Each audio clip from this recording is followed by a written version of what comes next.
ನಮಸ್ಕಾರ ಸ್ನೇಹಿತರೆ, ನಿಮಗೆಲ್ಲ ಮಮತಾ ಡಿಸೈನ್ಸ್ಗೆ ಸ್ವಾಗತ. ನಾನು ಮಮತಾ ಶಂಕರಿ. ಇವತ್ತೊಂದು ಹೊಸ ರೀತಿಯ ಬ್ರೈಡಲ್ ಸಾರಿ ಕುಚ್ಚು ಡಿಸೈನ್ ತೋರಿಸ್ಕೊಡ್ತಾ ಇದ್ದೀನಿ. ಇದು ಹೊಸ ಡಿಸೈನು, ನ್ಯೂ ಡಿಸೈನು, ಹೊಸ ಸ್ಟಿಚ್ಚು.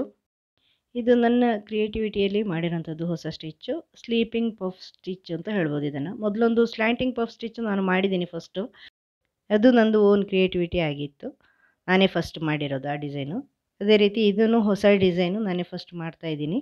ಇದಕ್ಕೆ 8 ಎಳೆ ದಾರ ತೊಗೊಂಡಿದ್ದೀನಿ ನಾನು. ಯಾವಾಗಲೂ 6 ಎಳೆ ತೊಗೊಳ್ಳೋದು, ಇವತ್ತು 8 ಎಳೆ ತೊಗೊಂಡಿದ್ದೀನಿ. ನೀವು 6 ಬೇಕಾದ್ರೆ ತೊಗೊಳ್ಳಿ. ಆಮೇಲೆ 7 ನಂಬರ್ ಕ್ರೋಶೆ ಹುಕ್ ತೊಗೊಂಡಿದ್ದೀನಿ, ಸ್ವಲ್ಪ ದಪ್ಪದ್ದು. 10 ಆದರೂ ಮಾಡ್ಕೋಬೋದು ನೀವು. 0.95 mm, 75 mm ಇದು. 95 mm ಆದರೂ ಮಾಡ್ಕೋಬೋದು ನೀವು. ನೋಡಿ, ಇದಕ್ಕೆ ರಿಂಗ್ ಬೀಡ್ ತೊಗೊಂಡಿದ್ದೀನಿ. ರಿಂಗ್ ಬೀಡ್ ಮತ್ತು ಮಿಡ್ಲಿಗೆ ಒಂದು ರೌಂಡ್ ಬೀಡ್ ಸೇರಿಸ್ಕೊಂಡು ಮಾಡ್ತಾಯಿದ್ದೀನಿ. ಆಮೇಲೆ ಒಂದು ಸ್ಮಾಲ್ ಬೀಡ್ ಯಾವಾಗ ನನಗೆ ಉಪಯೋಗಿಸ್ತಾ ಇದ್ದೀನಿ. ಇದೆರಡೇ ರೀತಿಯ ಬೀಡ್ಸ್ ಉಪಯೋಗಿಸ್ಕೊಳ್ಳೋದು. ನೋಡಿ, ಈ ಬಾಡಿ ಕಲರನ್ನು ಈಗ ದಾರನ ತೊಗೊಂಡಿದ್ದೀನಿ ನಾನು. ಯಾಕಂದರೆ ಸೆರಗು ಬ್ಲೂ ಕಲರ್ ಇದೆ, ಅದಕ್ಕೆ ಬಾಡಿ ಕಲರು ಗ್ರೀನ್ ಕಲರನ್ನು ತೊಗೊಂಡಿದ್ದೀನಿ. ಆಮೇಲೆ ಬ್ಲೂ ಕಲರ್ ಹಾಕ್ಕೊಳ್ತೀನಿ ಮೇಲೆ. ಫಸ್ಟ್ ಇದು ಬ್ಲೂ ಕಲರ್ ಇರೋದ್ರಿಂದ ಗ್ರೀನ್ ಕಲರ್ ಸೇರ್ ಮಾಡಿದ್ದೀನಿ. ಸ್ಟಾರ್ಟಿಂಗಲ್ಲಿ ದಾರ ಲಾಕ್ ಮಾಡ್ಕೊಳ್ಳಿ. ಯಾವಾಗ ಹಾಗೆ ನಾನು ಡಬಲ್ ಲಾಕ್ ಮಾಡ್ತಾಯಿದ್ದೀನಿ ಈ ಥರ. ಆಮೇಲೆ 3 ಚೈನ್ ಮಾಡ್ಕೊಳ್ಳಿ. 3 ಚೈನ್ ಮಾಡ್ಕೊಂಡು ಅದು ಎಲ್ಲಿಗೆ ಬರುತ್ತೋ ಅಲ್ಲಿವರೆಗೂ ನೋಡಿಕೊಂಡು ದಾರ ಲಾಕ್ ಮಾಡ್ಕೊಳ್ಳಿ ಎಲ್ಲಿವರೆಗೆ. ಅಂದರೆ ತುಂಬ ಟೈಟ್ ಮಾಡ್ಕೋಬೇಡಿ, ಸ್ವಲ್ಪ ಒಳಗೆ ಲಾಕ್ ಮಾಡ್ಕೊಳ್ಳಿ. ಮತ್ತು ಇನ್ನೊಂದು ಸಾರಿ 3 ಚೈನು, ಆಮೇಲೆ ಸಿಂಗಲ್ ಕ್ರೋಶೆ ಹಾಕಿ ಸೇರಿಸ್ಕೊಳ್ಳಿ. ಬಟ್ಟೆಗೆ ಅಳತೆ ನೋಡ್ಕೊಳ್ಳಿ, ತುಂಬ ಟೈಟ್ ಮಾಡ್ಕೋಬೇಡಿ, ಸುಕ್ಕು ಬಂದುಬಿಡುತ್ತೆ. ಇನ್ನೊಂದು ಸಾರಿ 3 ಚೈನು ಈ ಥರ ಮಾಡಿಕೊಂಡು ಸೇರಿಸ್ಕೋಬೋದು. ಇದು ತುಂಬ ಚೆನ್ನಾಗಿರೋಂಥ ಡಿಸೈನ್ ಸ್ನೇಹಿತರೆ, ತುಂಬ ಚೆನ್ನಾಗಿದೆ. ಸಿಂಗಲ್ ಕ್ರೋಶೆ ಹಾಕಿ ಹಿಂಗೆ 3 ಸಾರಿ ಸೇರಿಸ್ಕೊಂಡ್ಮೇಲೆ ಇದು ಡಬಲ್ ಆರ್ಚ್ ಕುಚ್ಚಿನ ಬೇಸು. ಡಬಲ್ ಆರ್ಚ್ ಮಾಡೋದಾದರೆ ಇದೇ ಥರ ಮಾಡೋದು ನಾನು ಎಲ್ಲದಕ್ಕೂ. ಆಮೇಲೆ ರಿಂಗ್ ಬೀಡ್ ಸೇರಿಸ್ಕೊಳ್ಳಿ. ರಿಂಗ್ ಬೀಡ್ ಮತ್ತು ಮಿಡ್ಲಲ್ಲಿ ಒಂದು ರೌಂಡ್ ಬೀಡ್ ಸೇರಿಸ್ಕೊಂಡು ಅದರ ಹೋಲ್ಗಳಿರುತ್ತಲ್ವ, ರಿಂಗ್ ಬೀಡ್ನ ಹೋಲ್ ಮತ್ತು ರೌಂಡ್ ಬೀಡ್ನ ಹೋಲ್ಗಳಲ್ಲಿ ಹುಕ್ ಹಾಕ್ಕೊಳ್ಳಿ ಈ ಥರ. ಆಮೇಲೆ ದಾರಕ್ಕೆ ಸೇರಿಸ್ಕೊಳ್ಳಿ, ಅದನ್ನು ಈ ಥರ ದಾರಕ್ಕೆ ಸೇರಿಸ್ಕೊಳ್ಳಿ. ಆಮೇಲೆ ಅದನ್ನು ಲಾಕ್ ಮಾಡ್ಕೊಳ್ಳಿ. ದಾರಕ್ಕೆ ಬೀಡ್ ಲಾಕ್ ಮಾಡಿಕೊಂಡು ಮತ್ತೆ ಸಿಂಗಲ್ ಕ್ರೋಶೆ ಹಾಕಿ ಅದು ಎಲ್ಲಿಗೆ ಬರುತ್ತೆ ಅಂತ ನೋಡಿಕೊಂಡು ಅಲ್ಲಿ ಸೇರಿಸ್ಕೊಳ್ಳಿ ಬಟ್ಟೆಗೆ ಈ ಥರ.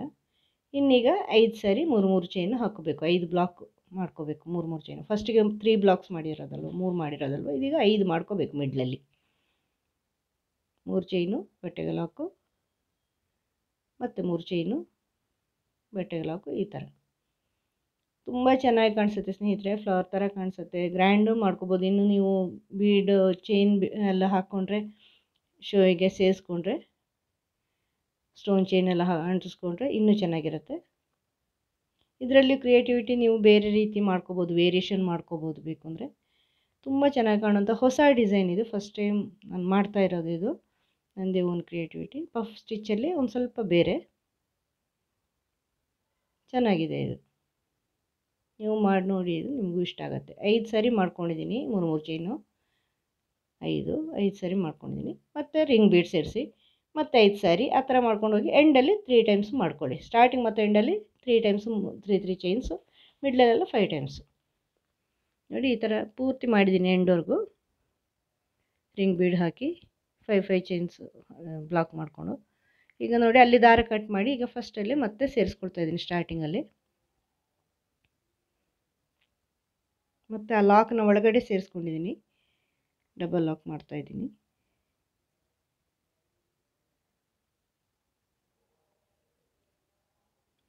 ಮೂರು ಚೈನು,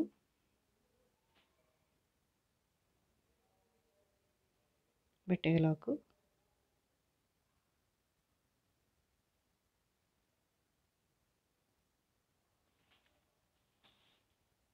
ಮತ್ತು 3 ಚೈನು, ಬಟ್ಟೆಗೆ ಲಾಕು. 3 ಸಾರಿ ಫಸ್ಟ್ ಟೈಮ್ 3 ಸಾರಿ ಮಾಡಿರೋದಲ್ವ, ಈಗ 2 ಸಾರಿ ಮಾಡಿದೆ. ಈಗ ಈ ಬೀಡ್ ಪಕ್ಕ ಇರೋ 3 ಚೈನ್ ಇದೆಯಲ್ವ, ಅದರಲ್ಲಿ ಒಂದು ಸಿಂಗಲ್ ಕ್ರೋಶೆ ಮಾಡಿಕೊಂಡು ಆಮೇಲೆ ಈ ರಿಂಗ್ ಬೀಡಲ್ಲಿ ಡಬಲ್ ಕ್ರೋಶೆ ಮಾಡ್ಕೋಬೇಕು. ರಿಂಗ್ ಬೀಡ್ ಮತ್ತು ಮಿಡ್ಲ್ ಬೀಡ್ಲ ಮಧ್ಯದಲ್ಲಿ ಹುಕ್ ಹಾಕಿ ದಾರ ತಗೊಂಬಂದು ಡಬಲ್ ಕ್ರೋಶೆ ಮಾಡ್ಕೋಬೇಕು. ಆ ಗ್ಯಾಪಲ್ಲಿ ರಿಂಗ್ ಬೀಡ್ ಮತ್ತು ರೌಂಡ್ ಬೀಡ್ನ ಮಧ್ಯದ ಗ್ಯಾಪಲ್ಲಿ ಹುಕ್ ಹಾಕಿ ಡಬಲ್ ಕ್ರೋಶೆ ನಾರ್ಮಲಾಗಿ ರಿಂಗ್ ಬೀಡ್ ಡಬಲ್ ಕ್ರೋಶೆ. ನಾನಿಲ್ಲಿ 13 ಡಬಲ್ ಕ್ರೋಶೆ ಮಾಡ್ತಾಯಿದ್ದೀನಿ.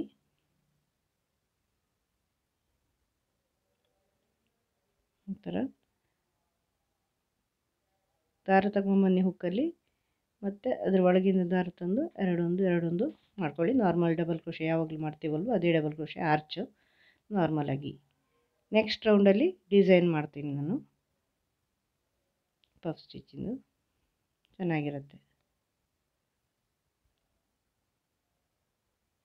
ಇದು ಮಾಡೋದು ಸುಲಭ ಆಗುತ್ತೆ, ಸ್ವಲ್ಪ ಇದು ಕಷ್ಟ ಆಗಲ್ಲ.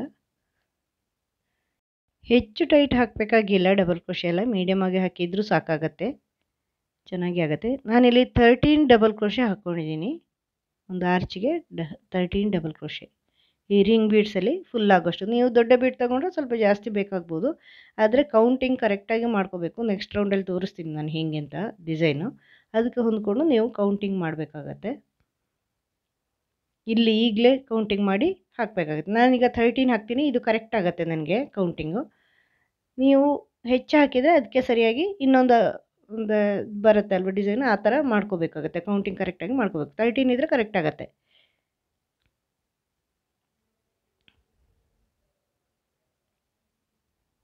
ನೋಡಿ ಈ ಥರ ಅದನ್ನು ನೆಕ್ಸ್ಟ್ 3 ಚೈನಲ್ಲಿ ಲಾಕ್ ಮಾಡಿ ಲಾಕಲ್ಲಿ ಲಾಕ್ ಮಾಡಿದ್ದೀನಿ. ನೋಡಿ ಈ ಥರ ಆರ್ಚ್ ಬರುತ್ತೆ. ಈಗ ನೆಕ್ಸ್ಟ್ 3 ಚೈನು ಮಾಡ್ಕೊಂಡು ಹೋಗಿ 3 ಚೈನ್ ಮೇಲೆ 3 ಚೈನ್ ಮಾಡಿ ಲಾಕಲ್ಲಿ ಲಾಕ್ ಮಾಡ್ಕೊಳ್ಳಿ. ಈ ಥರ ನೆಕ್ಸ್ಟ್ 3 ಇದ್ರವರೆಗೂ ಬೀಡ್ನ ಪಕ್ಕವರೆಗೂ ಮಾಡ್ಕೊಳ್ಳಿ. ಆಮೇಲೆ ಬೀಡ್ನ ಪಕ್ಕದ 3 ಚೈನಲ್ಲಿ ಸಿಂಗಲ್ ಕ್ರೋಶೆ ಹಾಕ್ಕೊಂಡು ಆರ್ಚ್ ಮಾಡ್ಕೊಳ್ಳಿ. ಈ ಥರ ಆರ್ಚ್ ಬರುತ್ತೆ ನೋಡಿ, ಚೆನ್ನಾಗಿ ಬರುತ್ತೆ. ನಾರ್ಮಲಾಗಿ ರಿಂಗ್ ಬೀಡ್ನ ಆರ್ಚ್ ಫುಲ್ ಮಾಡಿದ್ದೀನಿ. ಈಗ ನೆಕ್ಸ್ಟ್ ರೌಂಡ್ ತೋರಿಸ್ತೀನಿ ನಾನು. ನೋಡಿ ರಿಂಗ್ ಬೀಡಲ್ಲಿ ಆರ್ಚ್ ಮಾಡ್ಕೊಂಡು 13 ಹಾಕ್ಕೊಂಡು ಹೋಗಿದ್ದೀನಿ ಡಬಲ್ ಕ್ರೋಶೆ ಕರೆಕ್ಟಾಗಿ. ಈಗ ನೆಕ್ಸ್ಟು ಬೇರೆ ಕಲರ್ ದಾರ, ಬ್ಲೂ ಕಲರ್ ದಾರ ಇಲ್ಲಿ ಲಾಕಲ್ಲಿ ಲಾಕ್ ಮಾಡಿ ಸೇರಿಸ್ಕೊಳ್ತಾ ಇದ್ದೀನಿ. ಡಬಲ್ ಲಾಕ್ ಮಾಡ್ತಾ ಇದ್ದೀನಿ. ಮತ್ತು 3 ಚೈನು ಅದನ್ನು ಲಾಕಲ್ಲಿ ಲಾಕ್ ಮಾಡ್ಕೊಳ್ಳಿ. ಇದು ಕುಚ್ಚಿಗಿರೋ 3 ಚೈನು ಫಸ್ಟಿಂದು. ಲಾಕ್ನ ಒಳಗಡೆನೇ ಲಾಕ್ ಮಾಡ್ಕೊಳ್ಳಿ. ಸೆಕೆಂಡ್ ರೌಂಡ್ನ ಲಾಕ್ನ ಒಳಗಡೆ ಸ್ವಲ್ಪ ಟೈಟ್ ಇರುತ್ತೆ, ಸರಿಯಾಗಿ ಹೇಳ್ಕೊಂಡು ಮಾಡ್ಕೊಳ್ಳಿ. ಆಮೇಲೆ ನೆಕ್ಸ್ಟ್ 3 ಚೈನ್ ಇದೆಯಲ್ವ, ಅಲ್ಲಿ 2 ಸಿಂಗಲ್ ಕ್ರೋಶೆ ಮಾಡ್ಕೊಂಡಿದ್ದೀನಿ. ನೋಡಿ ಈ ಥರ 2 ಸಿಂಗಲ್ ಕ್ರೋಶೆ ಮಾಡಿಕೊಂಡು ಈಗ ಡಿಸೈನ್ ಮಾಡ್ಕೊಳ್ಳೋಣ. ಆರ್ಚ್ 13 ಡಬಲ್ ಕ್ರೋಶೆ ಇದೆಯಲ್ವ, ಇದರಲ್ಲಿ ಫಸ್ಟ್ ಡಬಲ್ ಕ್ರೋಶೆಯಲ್ಲಿ ಒಂದು ಸಿಂಗಲ್ ಕ್ರೋಶೆ ಮಾಡ್ಕೊಳ್ಳಿ. 13ನಲ್ಲಿ ನೋಡಿ ಇಲ್ಲಿ ಫಸ್ಟ್ ಡಬಲ್ ಕ್ರೋಶೆ ಮೇಲೆ ಚೈನ್ ಇರುತ್ತಲ್ವ, ಅಲ್ಲಿ ಸಿಂಗಲ್ ಕ್ರೋಶೆ ಮಾಡ್ಕೊಳ್ಳಿ. ಈ ಥರ ಸಿಂಗಲ್ ಕ್ರೋಶೆ ಮಾಡಿಕೊಂಡು 2 ಚೈನ್ ಮಾಡ್ಕೊಳ್ಳಿ. 2 ಚೈನ್ ಮಾಡಿಬಿಟ್ಟು ಈಗ ನೆಕ್ಸ್ಟ್ 2ನೇ ಡಬಲ್ ಕ್ರೋಶೆ ಚೈನಲ್ಲಿ, ಈಗ ಫಸ್ಟ್ ಡಬಲ್ ಕ್ರೋಶೆ ಚೈನಲ್ಲಿ ಸಿಂಗಲ್ ಕ್ರೋಶೆಗೆ 2 ಚೈನ್ ಮಾಡಿರೋದು, 2ನೇದಲ್ಲಿ ಪಫ್ ಮಾಡ್ಕೊಳ್ಳೋದು. ಡಬಲ್ ಕ್ರೋಶೆ ಥರ ಈ ಥರ ತಗೊಂಬನ್ನಿ ಸ್ಟ್ರೈಟಾಗಿ, ಡಬಲ್ ದಾರ ಸುತ್ತದಂಗೆ ಅದನ್ನು ಕಂಪ್ಲೀಟ್ ಮಾಡ್ಕೋಬೇಡಿ. ಮತ್ತೊಂದು ಸಾರಿ ಸುಂದ್ಕೊಳ್ಳಿ ಕ್ರೋಶೆ ಹುಕ್ಕಿಗೆ, ಇದರ ಒಳಗಿಂದ ದಾರ ತಗೊಂಬನ್ನಿ, ಮತ್ತೆ ದಾರ ತಗೊಳ್ಳಿ, ಮತ್ತು ಚೈನ್ ಒಳಗಿಂದ ದಾರ ತಗೊಂಬನ್ನಿ. ಈ ಥರ 4-5 ಸಾರಿ ಮಾಡ್ಕೊಳ್ಳಿ, ಅದು ಪಫ್ ಆಗುತ್ತೆ. ಸ್ಲ್ಯಾಂಟಿಂಗ್ ಪಫ್ನಾಗೆ ಸ್ಟ್ರೈಟ್ ಅಷ್ಟೇ, ಇದರ ಒಳಗಂದರೆ ಸ್ಟ್ರೈಟಾಗಿ ಮಾಡ್ಕೊಳ್ಳೋದು. ಮಾಡಿಬಿಟ್ಟು ಈಗ ಅದನ್ನು ಎಲ್ಲವನ್ನು ಸೇರಿಸ್ಕೊಳ್ಳಿ. ಈಗ ನೆಕ್ಸ್ಟ್ ಇದರಲ್ಲಿ ಗೊತ್ತಾಗುತ್ತೆ ನಿಮಗೆ, ಸೇರಿಸ್ಕೊಂಡು ಲಾಕ್ ಮಾಡ್ಕೊಳ್ಳಿ. ಈಗ ಒಂದು ಬಿಟ್ಟು ಒಂದರಲ್ಲಿ ಲಾಕ್ ಮಾಡಿ. ನೆಕ್ಸ್ಟ್ ಅದರ ಪಕ್ಕದ್ದು ಬಿಟ್ಟು ಪಕ್ಕದ್ದು, ಅಂದರೆ 2ನೇದಲ್ಲಿ ಪಫ್ ಮಾಡಿರೋದು 3 ಬಿಟ್ಟು 4ರಲ್ಲಿ ಸಿಂಗಲ್ ಕ್ರೋಶೆ ಹಾಕಿ ಈಗ ಒಂದು ಬೀಡ್ ಸೇರಿಸ್ಕೊಳ್ತಾ ಇದ್ದೀನಿ. ನೆಕ್ಸ್ಟ್ ಸ್ಟಿಚ್ಚಲ್ಲಿ ನಿಮಗೆ ಗೊತ್ತಾಗುತ್ತೆ, ಕಾಣುತ್ತೆ ನೋಡಿ, ಇದು ಸ್ವಲ್ಪ ಕ್ಯಾಮರಾದಿಂದ ಔಟ್ ಆಫ್ ಕ್ಯಾಮರಾ ಹೋಗಿದೆ. ಬೀಡ್ ಸೇರಿಸ್ಬಿಟ್ಟು ಅದರ ನೆಕ್ಸ್ಟು ಡಬಲ್ ಕ್ರೋಶೆ ಚೈನಲ್ಲಿ ಲಾಕ್ ಮಾಡ್ಕೊಳ್ಳಿ. ಈ ಥರ ಲಾಕ್ ಮಾಡಿಬಿಟ್ಟು 2 ಅಥವಾ 3 ಚೈನ್ ಮಾಡ್ಕೊಳ್ಳಿ. ನೀವು ಪಫ್ ಎಷ್ಟು ದೊಡ್ಡ ಮಾಡ್ತೀರೋ ಅದನ್ನು ಹೊಂದ್ಕೊಂಡು ಚೈನು 2 ಸಾಕು. ಅದರ ನೆಕ್ಸ್ಟ್ ಡಬಲ್ ಕ್ರೋಶೆಲಿ ಪಫ್ ಮಾಡ್ಕೊಳ್ಳಿ. ಈ ಥರ ದಾರ ಸುಂದ್ಕೊಂಡು ತಗೊಂಬನ್ನಿ, ಕ್ರೋಶೆ ಹುಕ್ ಈ ಥರ ದಾರ ಸುಂದ್ಕೊಳ್ಳಿ, ಇದ್ರ ಒಳಗಿಂದ ಹುಕ್ ಹಾಕಿ ಆ ಡಬಲ್ ಕ್ರೋಶೆ ಒಳಗಿಂದ ದಾರ ತಗೊಂಬನ್ನಿ. ಲಾಕ್ ಮಾಡೋದು ಬೇಡ, ಮತ್ತೆ ದಾರ ಸುಂದ್ಕೊಳ್ಳಿ, ಇದರೊಳಗಿಂದ ಹುಕ್ ಹಾಕಿ ಅದು ಒಂದೇ ಡಬಲ್ ಕ್ರೋಶೆಯ ಚೈನಲ್ಲಿ 5 ಸಾರಿ ಮಾಡ್ಕೋಬೇಕಾಗತ್ತೆ. ಸ್ವಲ್ಪ ಟೈಟ್ ಇರುತ್ತೆ, ಕಷ್ಟ ಆಗುತ್ತೆ. ಅದಕ್ಕೆ ಹೆಚ್ಚು ಟೈಟ್ ಹಾಕಬೇಡಿ ಡಬಲ್ ಕ್ರೋಶೆ ಅಂತ ಹೇಳಿರೋದು. ಆ ಡಬಲ್ ಕ್ರೋಶೆ ಒಂದೇ ಡಬಲ್ ಕ್ರೋಶೆ ಒಳಗಿಂದ 5 ಸಾರಿ ತಗೊಂಬಂದು ಪಫ್ ಮಾಡ್ತಾ ಇದ್ದೀನಿ ನಾನು.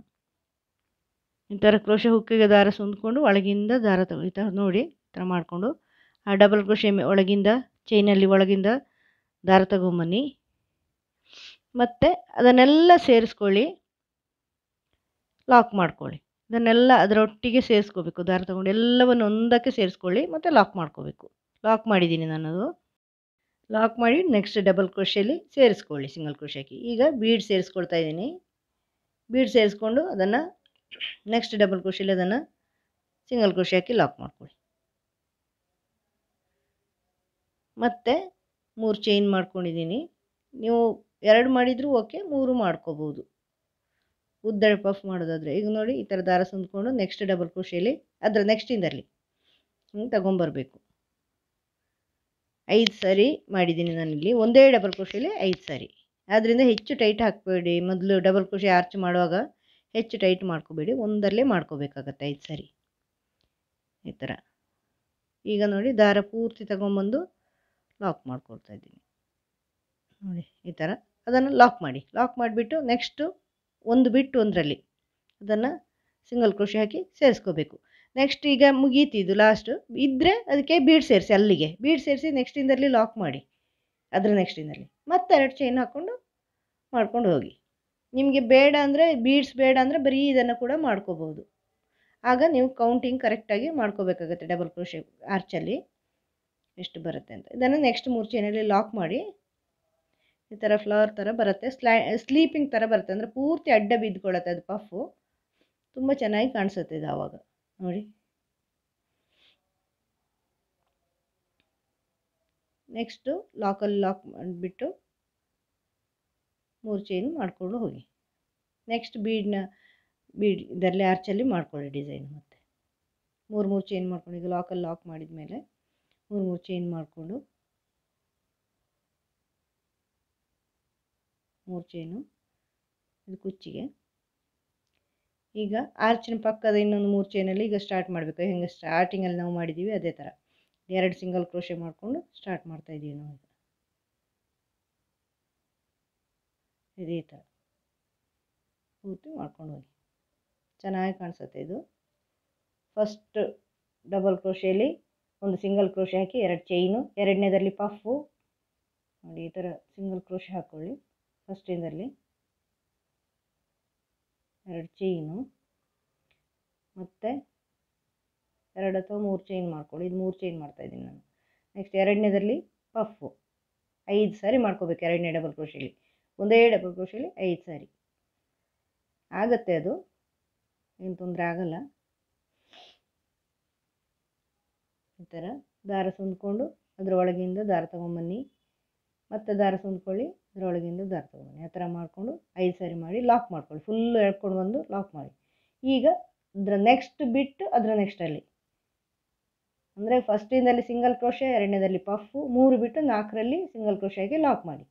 ಈಗ ಬೀಡ್ ಸೇರಿಸಿದ ಮೇಲೆ ಅದರ ನೆಕ್ಸ್ಟಲ್ಲಿ ಲಾಕ್ ಮಾಡಿ.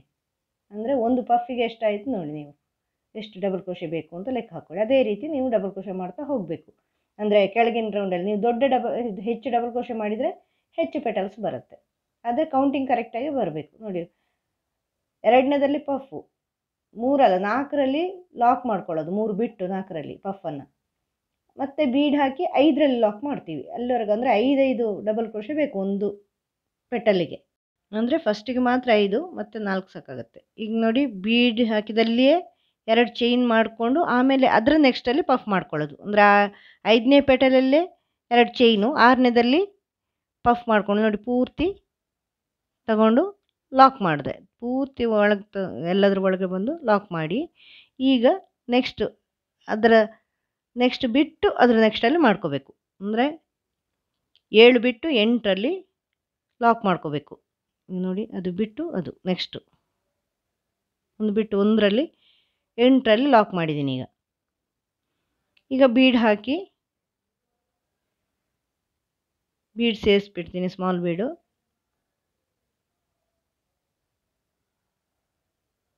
ಸೇರಿಸ್ಬಿಟ್ಟು ನೆಕ್ಸ್ಟು ಅದರ ನೆಕ್ಸ್ಟಲ್ಲಿ ಅಂದರೆ 9ನೇದಲ್ಲಿ ಲಾಕ್ ಮಾಡ್ತೀನಿ.